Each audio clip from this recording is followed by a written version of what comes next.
Mr. Fox. How's everyone doing? It is a beautiful day outside. I know we're going to get colder, though. I said that in another video earlier.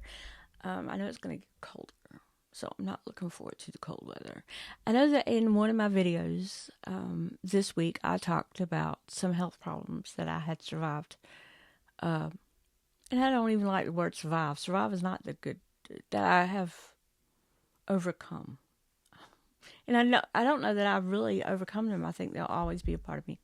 But I did want to explain what those, and this is not something that you tell people a lot, but I feel like it's important to tell here because it may also have something to do with the anxiety and with all the things that I go through. So I don't want to leave anything out, and I want to be as honest as I can be because it would make more sense.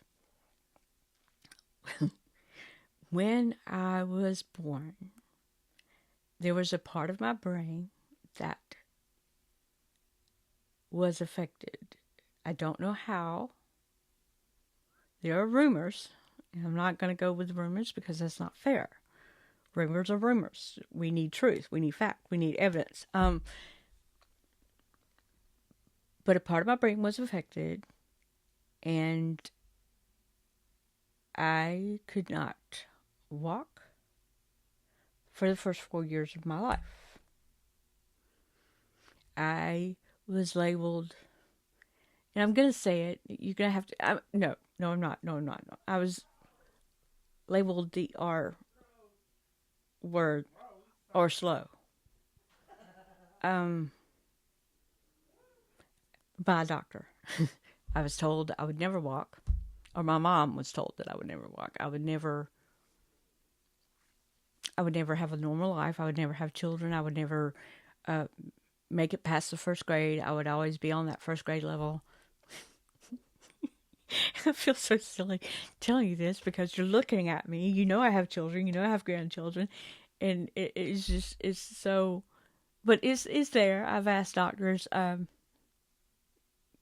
in recent years, growing up, I'm like, is this evidence there? Do I have this affliction? And they're like, yeah, absolutely. A mild case, yes, but you do have it. And that is called cerebral palsy. I have, yeah, yes, I do have cerebral palsy. I had a yearly checkup at what my mom called the crippled children's clinic. I don't know how you would have said it. That's what it was called when I was a kid. Crippled children's clinic. I do know that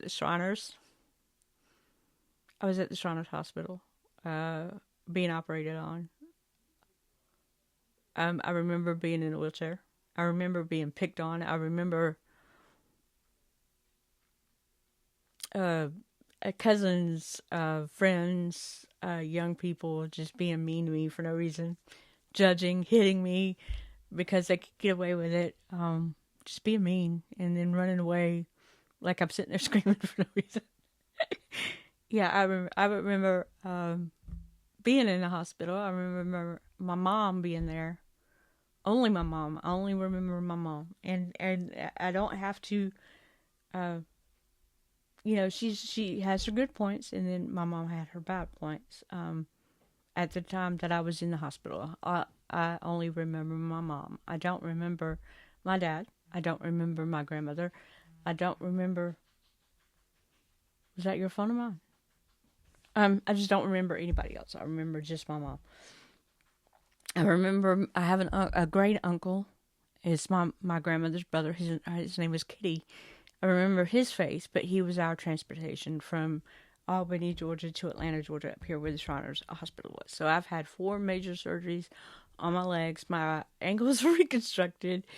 I still have small motor problems sometimes, especially when I write or when I do certain things. I have no balance whatsoever. I'll even pick on myself. I probably need to work out a lot more to make myself stronger. Yeah. yeah, so that is there.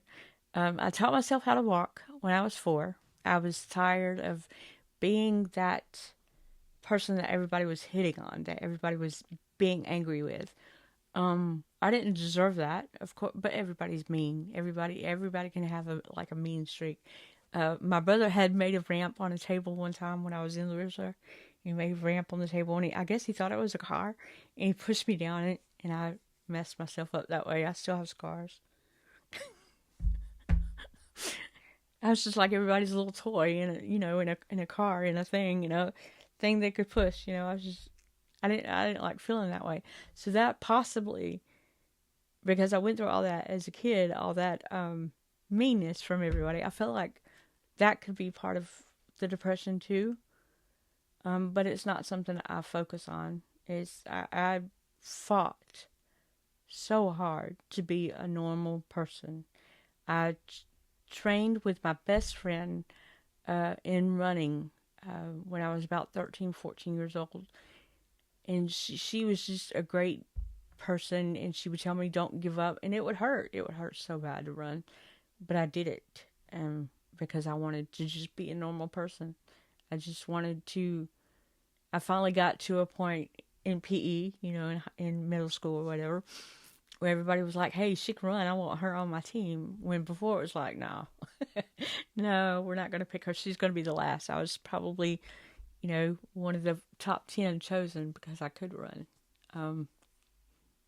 I I just fought so hard to be normal. I just wanted to be a normal person, and that could have been, why can't I be just like my brother said? Why can't you be like this cousin? Why can't you? My think some of my thinking is delayed even still. Like if you okay, say my brother had cut me down in a way that it took me a minute to catch on. Well, not only is it taking me a minute to catch on that he cut me down, but now my brain is thinking about what to come back with, and sometimes I just let go because what I say is going to even sound more stupider because it's on the fly. I can't come back to him properly. And I don't want him to laugh at me because I'm stupid. Yes, this is a true story. This is so much a true story. I don't know. So when my mom would call me ugly, or she would call me stupid, and she would call me dingy, or the R word, the slow word. Um, that is why. That is why she did it. I mean, they would all come back to these, like I said in that one video, the disabilities. They would come back to this. My cousins, my aunts, my friends, my mom. And if you could, again, what else?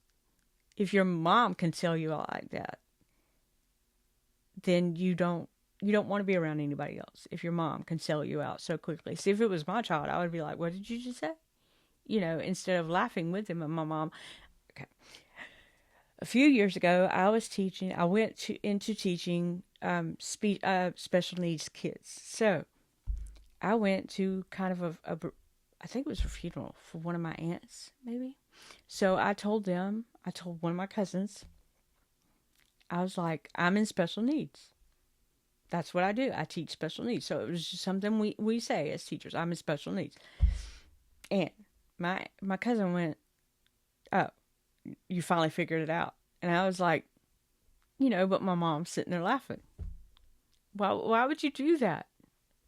Anyway, if my mom could tell me out, no, I'm not going to get next to anybody else. And that, I think that I can tell you what's wrong with me, but I don't want anyone to get close to me and figure it out. I don't want anyone to get close to me and find out how my brain works. It's just not. My brain thinks constantly. I think it goes 90 miles an hour, but I cannot think directly about what is being said or what. I'm not. I'm thinking way off of what is being said. So that I had to admit to. I had to admit to for you to understand that may be part of some of the depression. Though I don't focus on that. I just know that I'm very shy, and I don't want people to figure it out. I can tell you all day long. And you may not even believe me because I am walking, I am running, I do have children, I don't appear to be slow in the head. But there are times, where I'm like, I can be very what we call blonde. I can think like very slow. So that's that. Anyway, I hope this helps. I hope that this gets a better view of me. I hope this inspires someone. I do. I hope this so much inspires someone because it's a feat. It's a. I'm blessed. I'm very blessed to be able to. I didn't come out. Again, I did I backed myself into a corner when I was 4 years old, and I wouldn't come out of that corner unless I could walk out of that corner. I was going to walk out of that corner at 5 years old. I was able to go to first grade as a normal child. I never had special needs classes, nothing like that. Even though I got picked on a lot, why do you walk so funny? Well, that's none of your business. I would trip a lot. I did trip at school. I messed up my teeth at school. I did trip a lot. Especially bell bottoms. And to this day, I will not wear anything that looks anything like a bell bottom. To this day. It was like 75, 76, and we were wearing bell bottoms to first grade, and I tripped on a pair of overalls. It was an overall, but it was very. I walk funny when some things don't feel right. I walk funny if my shoes don't feel right. I walk funny if the pants aren't fitting me right. So, I was tripping. I actually tripped on the floor and messed up my teeth. Bled everywhere. My mom was mad because she had to be called, and she had to be called home from work to come get me. Sorry, Mom. But yeah, that kind of thing. Like I said, a friend did help me to run better. She didn't know she was doing it, other than she wanted to run. So she taught me how to run. She didn't realize, how much she was helping me. Really, I had kids. I had each of my kids naturally. I never did an epidural. With my third kid, the doctor was like trying to put the epidural in. And I was like, no, you're not, because it says on that thing, I have cerebral palsy. It says on the package, that it could cause permanent paralysis. And I'm not going through that again. I'm not doing it. I won't do it. I'm not taking that chance. So the doctor, after I had my third child, he was like, well, you're very brave. And I'm like, there's nothing brave to that. You're not doing that to me. I climbed. I did everything. Like, Mom would, I would be young and she'd be like, hey, don't climb the tree. You can't do that. Don't tell me I can't, because I'm going to show you I can. She wasn't putting it in a situation where it's not good for you if you climb the tree. She told me I couldn't.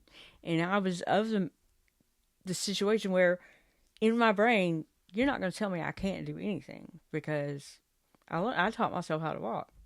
I can do anything. I can ride a bike. I can do anything. I may, kind of like be unsteady on it, but I'm going to ride a bike. I can't skate. I can't swim. I can swim for a few minutes, and then it's like my hips kind of give out. I did swim really good when I was younger. Of course, I was in the pool a little bit more. So I'm sure if I exercised better, or if I stayed in the pool more, it would, I could probably swim a little bit better. My lungs are not so good right now, as I suffer from asthma after having COVID twice. So, but I'm sure with the exercise or whatever, I can do anything I want to do. And a lot of times I'm just like, don't have the energy to try anymore. Like I said, I've taught, I've worked in retail, I pick up boxes, I do anything. I can do anything you can do. I played football with my brother. My brother was kind of heavier when we were growing up. At 14, he was maybe at 250 pounds, and I was 90, maybe 85, something like that. But I played football with him. I could do anything. He would wrestle with me, and I would wrestle back, that kind of thing. So there wasn't anything. I was not limited. I would not allow myself to be limited anymore after I got out of the wheelchair. Yeah, it was just not how I was gonna live. You were not gonna tell me what I could and could not do. But that's that. That's that. And there again is why my mom said, she blamed my dad. She was like, well, your dad left us because of this, because of how you were born. Again, I don't know what caused it. There are rumors. But I don't know. I don't know. I've been blessed. I've been very, very blessed. And I don't regret any of that. I don't regret having it. I'm not ashamed of that at all, because that formed my mentality when I was a kid. It helped me survive, and it helped me be a stronger person, and it helped me. I'm trying not to cry. It helped to make a very resilient person. So I'm not mad. I'm not angry. I never was like, God, why me? It could have been worse. I could still be in a wheelchair. I could still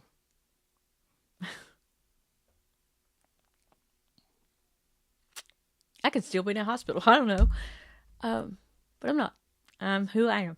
And I love me. I love who I've become. It took a long time. It was taken away from me after I got married. And then it's recently come back. I do love who I am. I do. So, with that, I do want y'all to have a good day. Find that big belly laugh. Find something to be grateful for. Be grateful for walking, for getting up and being able to walk. And I will talk to y'all later. Y'all have the best day.